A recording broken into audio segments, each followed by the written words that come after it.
नमस्कार साथियों। आज की जो वीडियो मैं लाया हूँ इसमें कुछ पढ़ाने वाला नहीं हूँ मैं। इसमें मैं जो हिस्ट्री है, इतिहास के संबंधित हम उसे कैसे तैयार कर सकते हैं वो भी बिना बोर हुए, उस संबंधित कुछ महत्वपूर्ण बातें जो मैंने खुद फॉलो करी हैं और उसका बेहतर परिणाम पाया है, तो उस बारे में आज मैं आपको जानकारी देने वाला हूँ कि हम इतिहास को बिना बोरियत फील किए हुए अच्छे से कैसे तैयार कर सकते हैं। ठीक है, तो वही कुछ बिंदु मैंने बना रखे हैं, बशर्ते आज मैं कहीं लिख के नहीं बल्कि खुद ही आपको उस बताऊंगा, तो आप चाहें तो नोट कर सकते हैं उन्हें या फिर ऐसे ही माइंड में रख भी सकते हैं। लेकिन अगर आप इस तरीके से करेंगे तो शायद आपको बेहतर परिणाम मिल सकता है इस संबंध में। ठीक है, तो देखिए, सबसे पहले तो हिस्ट्री मतलब वही सबको एक बोरिंग सब्जेक्ट ही लगता है, मतलब जब तक आप उसमें इंटरेस्ट लेके पढ़ते नहीं है। मतलब कोई भी विषय तब तक तो बोरिंग है ही जब तक आप उसमें खुद ही इंटरेस्ट नहीं लेंगे। पहला काम तो वही है कि आपको मतलब जानने की उत्सुकता तो बनी रहनी चाहिए कि हिस्ट्री है, पॉलिटी है, ज्योग्राफी है, इकोनॉमी है, कुछ भी, मतलब कि एटलीस्ट हुआ क्या था जैसे इतिहास में, या फिर पॉलिटी या फिर इकोनॉमी जैसे विषयों में कि आगे क्या होगा और कैसे हो रहा है, ये सारी चीज़ें। मतलब तो इतिहास सबसे पहला काम उत्सुकता बनाए रखें कि जो भी पढ़ने वाला हूँ उससे कुछ सीखूंगा, मतलब केवल एग्जाम के पर्सपेक्टिव से नहीं बल्कि अपने एक पर्सनैलिटी डेवलपमेंट के प्रोसेस में भी। मतलब कि अगर हम कुछ सीखते हैं तो उससे जरूर हमारी जो अभिव्यक्ति है या फिर हमारा जो तरीका है खुद को व्यक्त करने का, उसमें भी बदलाव आता है। तो हिस्ट्री में सबसे पहले उत्सुकता लाइए। दूसरा काम, हिस्ट्री को तैयार करने में सबसे पहले हमें क्रोनोलॉजी को तैयार करिए। मतलब क्रोनोलॉजी का तात्पर्य कि जैसे हम प्राचीन भारत से पढ़ते हैं आधुनिक भारत तक का इतिहास पढ़ते हैं ना, 3 भाग में डिवाइडेड है। तो सबसे पहले प्राचीन भारत में, जो मैंने आपको पहले भी बताया है कि जो भी टॉपिक्स हैं, पता जो भी क्रोनोलॉजी है, जैसे हम सिंधु सभ्यता काल से पढ़ते हैं और उससे पहले भी पाषाण काल में पढ़ते हैं ना, कि पाषाण काल से लेकर प्राचीन भारत में हम हर्षोत्तर काल तक पढ़ते हैं, फिर मध्यकालीन भारत में हर्षोत्तर काल के उपरांत मुगल साम्राज्य के पतन तक यानी औरंगजेब तक पढ़ते हैं, फिर देन जो आधुनिक भारत है उसमें औरंगजेब के पतन के बाद जब ईस्ट इंडिया कंपनी का उत्थान होता है तब से लेकर भारत की आजादी यानी स्वतंत्रता का पढ़ते हैं। लेकिन इसमें अगर आपको क्रोनोलॉजी सेट है तो फिर आपका 20% काम तो वैसे ही हो जाए। क्रोनोलॉजी कैसे सेट करें, सबसे पहले करें, सबसे पहला काम, जैसे हम प्राचीन भारत पकड़े, प्राचीन भारत लिया हमने, फिर शुरू सबसे पहले पाषाण काल। पाषाण काल में है ना, उसमें भी 3 पाषाण, पूरा पाषाण काल, मध्य पाषाण काल और देन आधुनिक नव पाषाण काल है। आप उसमें केवल क्या करिए, सबसे पहले पूरा पाषाण काल लिखिए, 3 भाग बनाइए उसके, फिर उनका सन मतलब उनका जो डेट है, काल विभाजन है वो जरूर से करिए। आपको लिखना है पाषाण काल 3 भागों में बांटा, फिर जो पूरा पाषाण काल था जब हम 10 लाख से शायद 12,000 वर्ष तक पढ़ते हैं, फिर मध्य पाषाण काल 12,000 से 10,000 वर्ष तक, फिर नव पाषाण काल 10,000 से जो अभी तक का प्रोसेस चल रहा है वो नव पाषाण काल में। बस इतना ही करना है, छोड़ दो उसके बाद आओ सीधे सिंधु सभ्यता काल में। सिंधु सभ्यता काल के वही 3 भाग बनाओ, एक आरंभिक हड़प्पा काल, फिर परिपक्व काल, फिर उत्तर हड़प्पा काल कहते हैं। बस 3 भाग बनाए, तीनों के टाइम पीरियड नोट करो। जैसे पहला आरंभिक हड़प्पा काल की बात करें 3300 से 2500, फिर जो परिपक्व काल था वो 2500 से 1700, कहीं 1900 भी लिखते हैं, ईस्वी पूर्व की बात हो रही है। फिर आधुनिक वाला 1900 से 1300 ईस्वी पूर्व। इतना किया, फिर छोड़ दो, फिर अगला स्टेप आओ। उसके बाद क्या आता है, वैदिक पीरियड आता है। वैदिक पीरियड के भी वैदिक पीरियड डालो, 2 भाग बनाओ, एक तो ऋग्वैदिक काल, एक उत्तर वैदिक काल। ऋग्वैदिक काल में भी आप जो उसका टाइम पीरियड है वो नोट डाउन करो, 1500 से 1000 ईस्वी पूर्व, और फिर 1000 से 600 ईस्वी पूर्व, बस इतना ही करो। फिर अगला स्टेप आओ, अगला क्या आता है उसके बाद, महाजनपद काल आता है एक साइड, और एक साइड जो धर्मोत्तर उत्थान होता है, जैसे बौद्ध धर्म, जैन धर्म, चारवाक, आजीवक, ऐसे 63 धर्म उत्पत्ति हुई थी उसी दौरान। तो आपको सिर्फ पता होना चाहिए कि बौद्ध धर्म का उद्गम हुआ अच्छा जब उत्तर वैदिक काल समाप्त हो रहा था, जब महाजनपद काल का उत्थान हो रहा था, उसी दौरान बौद्ध और जैन धर्म भी अपनी जो समाज में स्थिति है उसको मजबूत कर रहे थे। बस इतना ही याद हो पहले। फिर बौद्ध और जैन धर्म को आपको पता है कब, 600 ईसा पूर्व से 500 ईसा पूर्व के बीच वाले सन में, बस लिख लो उतना। फिर महाजनपद काल में आओ, महाजनपद काल में नोट करने जैसा क्या है, कब उत्थान हुआ, 600 ईस्वी पूर्व से हुआ कब तक, 300 ईसा पूर्व तक। इतना किया, बस टाइम पीरियड नोट करना है पहले। उसके बाद मौर्य काल में आओ, मौर्य काल का भी टाइम पीरियड नोट करो, जब ये नंद वंश खत्म हुआ, घनानंद वाला, फिर सिकंदर आता है तो सिकंदर का टाइम पीरियड लिखो। एक बीच में जो कड़ी जोड़ने वाली होती है ना वो कहीं मत छोड़ना, मतलब वो जोड़ा मौर्योत्तर काल का आपने लिखा 321 से 198 ईसा पूर्व तक, बस। उसके बाद क्या आता है, जो उत्तरी एरिया से आक्रमण होने लग जाते हैं, पहलव, शक, कुषाण, इंडो बैक्टीरिया, इन सब के ना, इसका टाइम पीरियड लिखो। केवल पश्चिमोत्तर क्षेत्र से होने वाले आक्रमण डाला उसमें, वंश इसके बाद वाली प्रोसेस में ना पहला स्टेप है क्रोनोलॉजी। उसके बाद सन लिखा आपने, कब से, 200 ईसा पूर्व से 300 ईस्वी तक, ईस्वी आ गया, हाँ उतना लिखा, क्रोनोलॉजी सेट है। उसके बाद क्या आया होगा, उसके बाद सातवाहन काल आता है। जैसे सातवाहन दक्षिण महाराष्ट्र वाले इलाके में आते ना, सातवाहन आए और उत्तर में यही लोग थे, जो हमने 4 पीरियड भी पढ़े, शक लोग हो गए, कुषाण, पहलव और इंडो बैक्ट्रियाई लोग। तो सातवाहन नीचे आए। सातवाहन का भी आपने टाइम पीरियड लिखा, कब तक? इसी 200 ईसा पूर्व से 300 ईस्वी तक के भी दक्षिण के एरिया में थे। उसी दौरान हम संगम वंश पढ़ते हैं, सबसे साउथ में पैरेलली क्या क्या चीजें चल रही हैं वो याद हो। अगर उत्तर भारत में ये 4 जो पश्चिमी एरिया से आए उनका शासन चल रहा है, तो उसी टाइम पीरियड में जो साउथ वाला इलाका है, ऊपर का, मतलब महाराष्ट्र वाला एरिया, वहां सातवाहन है। उसी इलाके, उसी समय काल में दक्षिण में संगम वंश है। चोर, चेल, पांड्य ये पढ़ते हैं ना, इसके 2 काल होते हैं, मतलब एक तो फिर बाद में आएगा चोल वाला जो हर्षों काल के बाद आएगा, लेकिन पहले वाला संगम पीरियड ये 3। तो आपको पता है ना, ये चल रहा है ऊपर में, उसी टाइम पीरियड में यहाँ पे ये है, उसी टाइम पीरियड में यहाँ पर ये। बस राजा आजा अभी कुछ याद नहीं करने, बस क्रोनोलॉजी याद करनी है। फिर वही उत्तर भारत में क्या आ जाता है? उत्तर भारत में आते हैं आपके गुप्त काल आता है। उसके बाद गुप्त काल का टाइम पीरियड वही 300 ईस्वी से 600 ईस्वी, जब तक हर्ष का उत्थान नहीं होता तब तक टाइम पीरियड डाला। उसी के दक्षिण में फिर गुप्त काल जब चल रहा था, नीचे वाकाटक वंश चल रहा था, उसका भी संध्यात में क्रोनोलॉजी याद करें। उसके बाद जब गुप्त वंश का समाप्त होता है तो हर्ष काल आता है ना, हर्षोत्तर काल। हम प्रभाकर वर्धन का जो वंश पढ़ते हैं तो वो आया हर्ष का, पुष्यभूति वंश, पुष्यभूति वंश कहते हैं जिसे। हर्ष का काल पढ़ा हमने, बस पुष्यभूति वंश सन लिखा आपने कि 600 ईसा पूर्व से जब हर्ष का अंत होता है 647 ईस्वी तक, तब तक उसका चला। बस यहाँ पे आपकी प्राचीन भारत समाप्त होगी। आपने क्या याद किया अभी तक?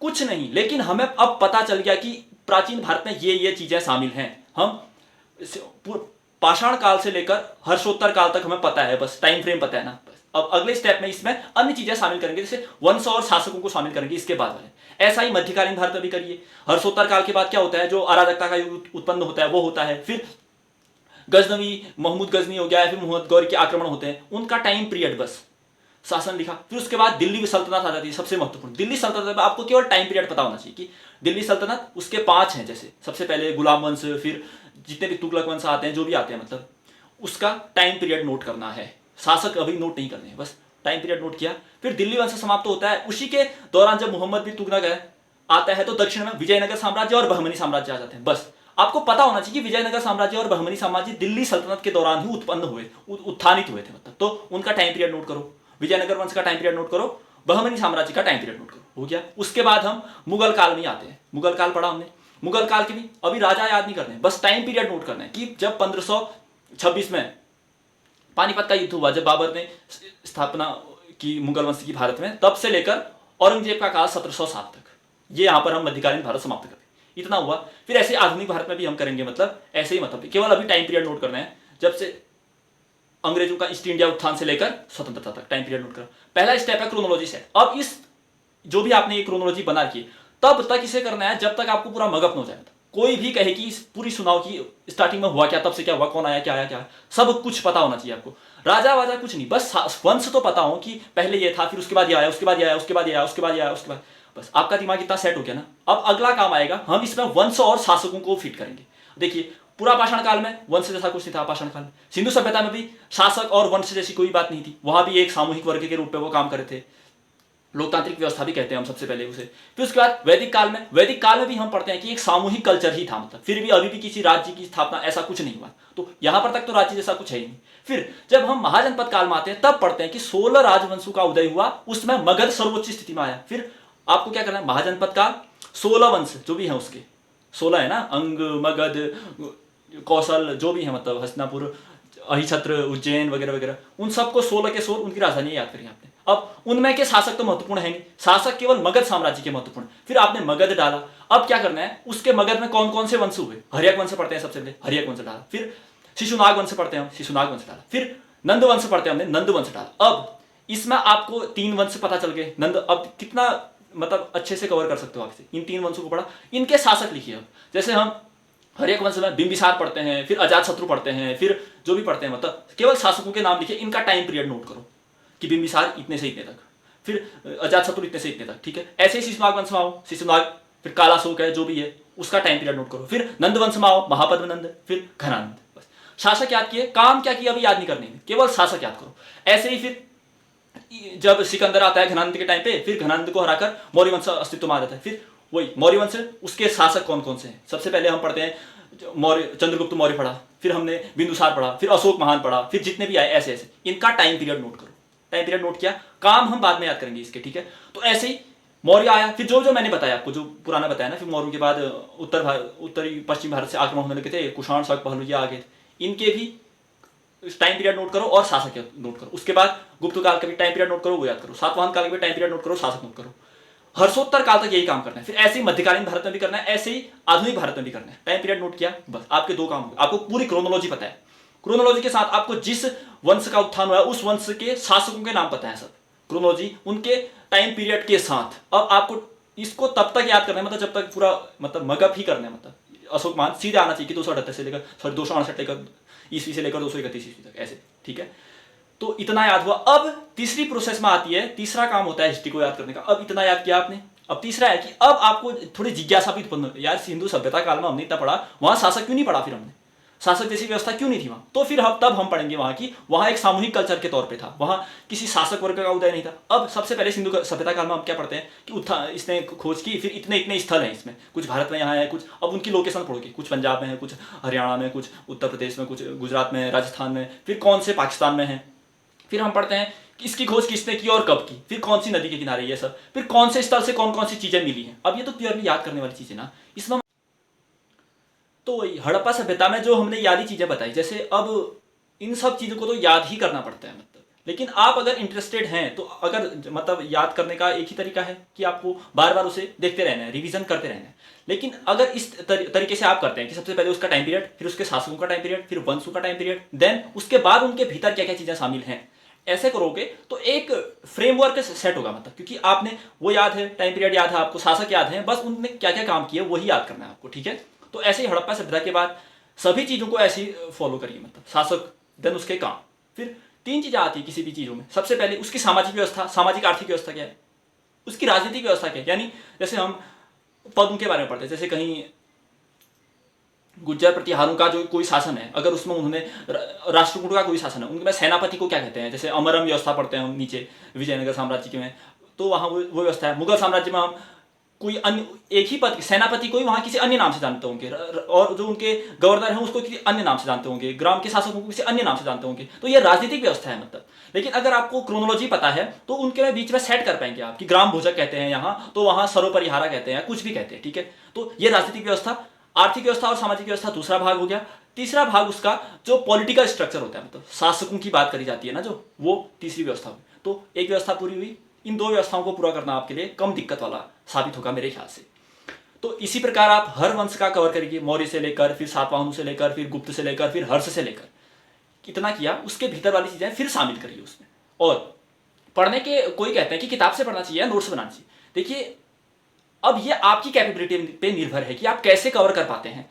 मैं अपनी बात करूं, मुझे किताब से ही पढ़ना अच्छा लगता है, क्योंकि मुझे भरोसा था कि जब मैं दूसरी बार पढ़ूंगा, अब देखिए पहली बार अगर आपको प्राचीन भारत कवर करने में 5 दिन लगे, हाँ अगर 5 दिन लगे, तो दूसरी बार जब आप उसे कवर करोगे तो 5 दिन से तो कम ही लगनी चाहिए ना, तभी तो वो निर्धारित होगा कि आपने पहले कुछ कवर किया है। अगर दूसरी बार भी आप 5 दिन से ज्यादा का ही टाइम लगा रहे हो या 5 दिन ही लगा रहे हो, तो फिर तो आप हर बार उसी प्रोसेस में चल रहे हो, यानी आप याद कुछ नहीं कर पा रहे हो। तो नोट्स बनाने का फायदा ये होता है कि आपको जो महत्वपूर्ण बातें हैं, जो भी महत्वपूर्ण बातें हैं, वो सब नोट डाउन करिए। तो 800 पन्ने के अगर आपके जो किताब है वो आपके अगर 200 पन्ने में भी सेट हो पा रही है ना पहले, तो उसको 800 पन्ने और 200 पन्ने को पढ़ने में कम समय लगेगा ना। और अगर आप किताब से पढ़ते हो तो हाईलाइटेड करते रहो, लेकिन उसमें दिक्कत ये आती है कि जब हम दोबारा पढ़ते हैं तो हाईलाइटेड के अलावा जो अन्य चीजें हैं वो उसमें भी हमें पढ़ने का मन कर जाता है। अब एक ह्यूमन माइंड के अनुसार हम लोग केवल हाईलाइटेड तो पढ़ते नहीं है, उसके ऊपर नीचे दाएं बाएं सब कवर करने लग जाते हैं, फिर वही टाइम लगने जाता है। और नोट्स बनाने में दिक्कत ये आती है कि अगर आपको पता नहीं है कि महत्वपूर्ण चीजें क्या हैं, तो आप पूरी किताब ही फिर से छाप दोगे। वो 800 पन्ने की आपको पता चला मेरे ही 100 के बन गए। तो अब ये आप पर निर्भर है कि अगर आपको लगता है कि आप क्रिस्प नोट्स बना सकते हैं तो नोट्स बना के पढ़िए। और अगर आपको ये लगता है कि अगर मैं बुक से पढ़ूंगा और जो हाईलाइटेड मैं कर रहा हूं अगली बार केवल उन्हीं को पढ़ूंगा और कम समय में कर पाऊंगा, तो आप बुक से भी पढ़ सकते हैं, तो ठीक है। और किसी अच्छी बुक से पढ़ना, मतलब जैसे अब लूसेंट से तो पहले मत ही पढ़ना, मतलब क्योंकि कोई स्टैंडर्ड बुक लो और अगर इस रणनीति से चलते हो तो टाइम सेट करो अपना कि मुझे 10 दिन में प्राचीन भारत करना है तो करना ही है। 10 दिन को फिर अलग अलग भागों में बांटो कि हर दिन मुझे प्राचीन भारत को 5-5 दिन देने हैं, 5-5 दिन 10 दिन दोगे तो 50 घंटे हो जाते हैं। 50 घंटे में प्राचीन भारत आराम से कवर हो सकती है, बस सत्य आपको अंदर से डेडिकेशन वो आना ही चाहिए। मतलब प्राचीन भारत कवर किया, देन मध्यकालीन में भी शासक और उनका वर्ग और उनके द्वारा किए गए कार्य ही है, तो इसी तरीके से वहां भी बड़ी आधुनिक भारत की बात थोड़ी अलग हो जाती है, मतलब क्योंकि यहाँ एक साथ कई चीजें घटित होंगी। मतलब जैसे दिल्ली सल्तनत चल रहा है तो वहाँ दिल्ली सल्तनत ही चल रहा है, मतलब आगे दाएं बाएं पीछे छोटे छोटे साम्राज्य चल रहे हैं कुछ। यहाँ अगर ब्रिटिश का उत्थान हो रहा है तो वहीं पे गांधी का उत्थान भी हो रहा है, गांधी का उत्थान हो रहा है तो वहीं पे सामाजिक किसान आंदोलन भी हो रहे हैं और धार्मिक आंदोलन भी हो रहे हैं, और वहीं पे अन्य अन्य क्षेत्रीय सत्ताएं भी उत्थानित होते रह रही हैं। तो इसको कवर करने का एक अलग तरीका होता है। और जैसे अभी मैं पॉलिटी और इकोनॉमी करा रहा हूँ, तो आपको अगर अच्छा लग रहा है शायद, तो शायद उसी तरीके से मैं आपको ये इसके भी शॉर्ट नोट्स तो प्रोवाइड कराऊंगा ही, लेकिन मैं आपको बता रहा हूँ कि एक हमारा माइंडसेट कैसा होना चाहिए कि किसी भी चीज़ को इंटरेस्टिंग बनाकर ही हम उसे अच्छी तरह से कवर कर सकते हैं। जब तक हमें उसमें उत्सुकता नहीं होगी तब तो हम कवर कर नहीं सकते।